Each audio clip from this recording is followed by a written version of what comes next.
let's say a craftsman produces something on orders or under coercion, we may admire what he does, but we despise what he is because he's a machine, and we want people to be human.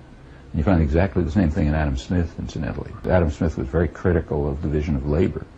I mean, he has an ode to division of labor at the beginning of Wealth of Nations, but if you go on, he criticizes it at the end. And he criticizes it because he says if we let division of labor continue, we will reduce people to creatures as stupid and as ignorant as it's possible for a creature to be, because they'll simply be carrying out mechanical operations under command in a very limited domain. And what you are, you know, your intelligence, your understanding, your human characteristics come from the options available to you to carry out independent, productive, creative activities, work included, maybe in free association with others because we're social beings, but not under external coercion. And he said any civilized society is going to have to prevent this from happening. If you think of the leading tendencies in modern democratic theory in the West, in academic world, it would be the strands of political science that developed from the thinking of people like Harold Lasswell and others, one of the founders of modern contemporary political science. And in the general sphere, the Wilsonian intellectuals, the so-called progressive intellectuals, of whom maybe Walter Lippmann was the most striking example in the United States, progressive intellectual in the 1920s. All of these people developed theories of democracy, and they're quite interesting. They're very Leninist in their character. The conception is that in a democracy there's two classes of citizens.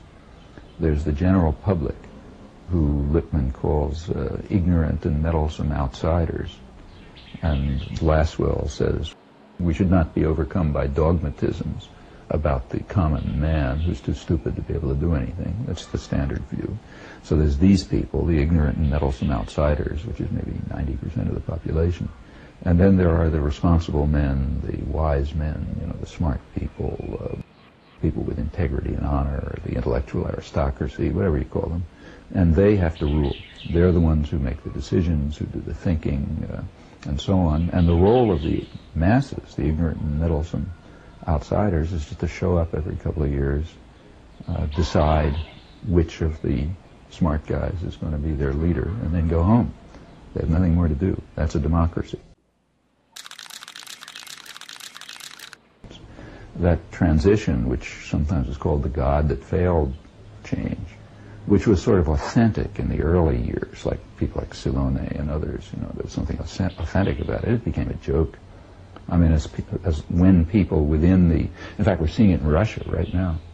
The worst commissars are now the ones who are most passionate about the, you know, the free market and investing and enriching yourself and so on. They've made the transition very easily, and that goes way back. And I think the reason is there's no transition. It's just a different estimate as to where power lies, but the same ideology. The ideology is you beat the people with a people's stick, and we're going to do it. And in fact, if you look at modern democratic theory in the West, it's remarkably similar to this. It's remarkably Leninist in its character.